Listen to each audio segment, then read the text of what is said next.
தமிழ் திரையுலகுக்கு ஒரு மாபெரும் இழப்பு. கண்ணதாசன் ஒரு வரிகளில் சொல்லியிருப்பார்,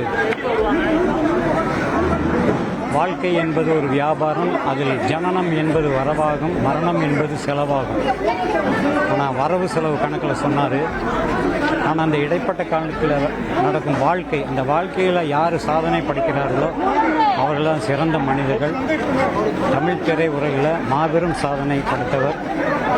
எனது 50 ஆண்டு கால நண்பர் அவர்.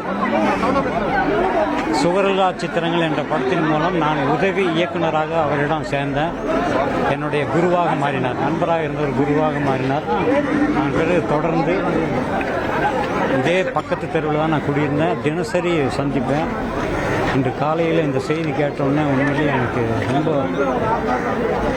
எனக்கே நாடி நரம்பெல்லாம் தளர்ந்து போச்சு. நல்ல வருத்தமாக இருக்குது. ஏன்னா 50 ஆண்டுகள் நண்பர், அவரை இழந்தது தமிழ் திரை உலகத்துக்கு ஒரு பெரிய இழப்பு. அவருடைய முதல் படம் சுவரில்லாத சித்திரங்கள். சுவர் அழிந்து போகலாம், ஆனால் அவர் எழுதிய சித்திரங்கள் என்றுமே அழியாது. அது தமிழ் திரை உலகம் இருக்கும் வரை எப்பொழுதுமே நிலைத்து நிற்கும். அவருடைய ஆன்மா சாந்தி அடைய எல்லாம் வல்ல இறைவனை பிரார்த்தனை செய்து கொள்கிறேன். அவருடைய குடும்பத்தார் அனைவருக்கும் என்னுடைய ஆழ்ந்த அனுதாபங்கள்.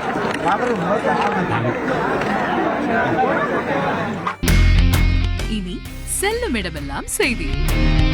தந்தி டிவியின் வாட்ஸ்அப் சேனலை ஃபாலோ பண்ணினா செல்ல இருக்கும் இடமெல்லாம் செய்தி. இதோ QR கோட் இப்பவே ஸ்கேன் பண்ணுங்க, ஃபாலோ பண்ணுங்க.